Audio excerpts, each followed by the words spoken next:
Okay, we're here at Forestwest today looking at the belter and a disc sander. It's a 370 watt motor, it's a 4-inch wide belt and a 6-inch disc. It's a good little unit and we'll just have a look and see what we can do with it.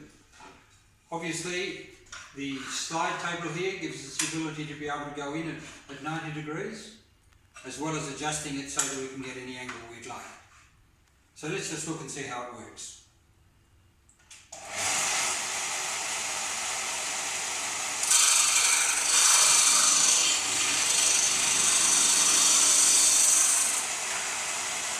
Okay, so here we are. We smooth that off at 90 degrees.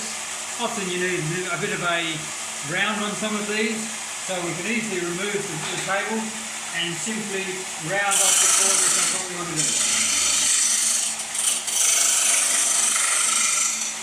Very easy, with no pressure at all, and you get a nice rounded surface. This machine is good for some metals, plastics, as well as for wood. Got a piece of plastic here that we use in the garden. Need the corner rounded off. I've roughed it off in the saw to start with, and then once again, very simply, no pressure at all. Too much pressure will overheat it and tend to melt it too much. But just simply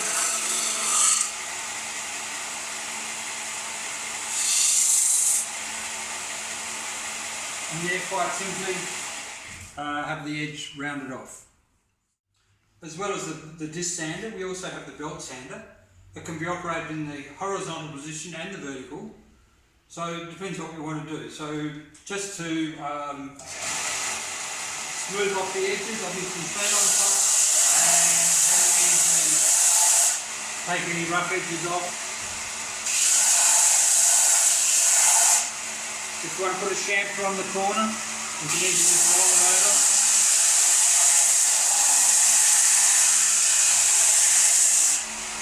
And then we can end up with quite a nice chamfer on the corner. Okay, this machine is very versatile. The actual belt sander can be used in the vertical position along with this rest.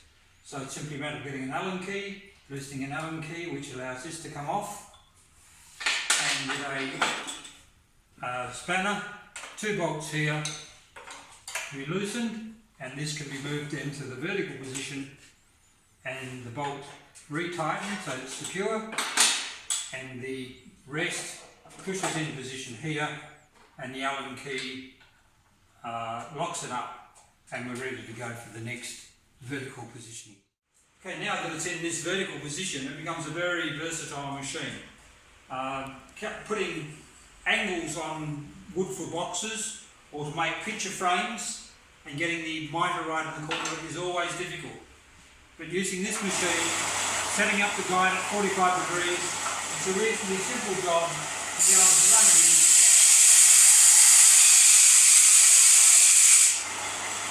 and end up with your cut at 45 degrees.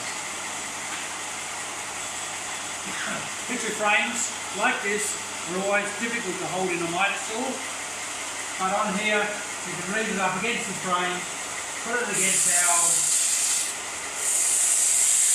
run our cut, and there we've got it at 45 degrees, which we can match in with the others and end up with a perfect frame when we're done. This machine is also good for metal. We've got a bit of aluminium here. I want to make a disc. So once again, simply a matter of setting it on there, and we can run it around.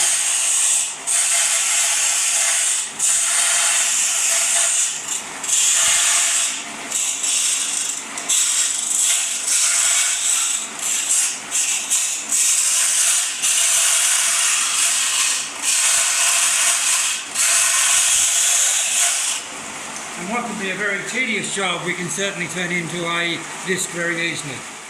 So once again, we can freehand on the ends as well, depending on what shape you want, and providing you wherever possible.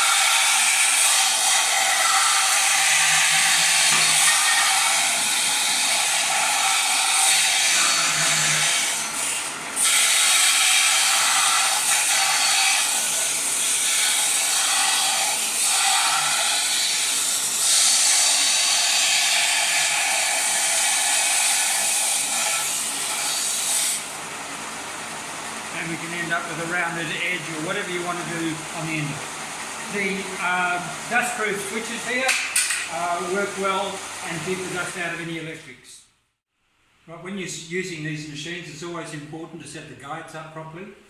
This guide here should be about 1 millimetre away, or 1/16 of an inch away from the sand. Too far and you're likely to get objects caught down in it. You never put your material like this, otherwise you get jammed into the machine and possibly drag your fingers in as well. The same goes for the disc. When you're working on the disc, obviously as it turns around, it comes down on this side and up on that side. So when you're sanding, you always sand on the downward side, never here, otherwise it might whip across and throw the piece of material around. Once again, the guide should be set up so it's 1 millimetre away from the sanding disc.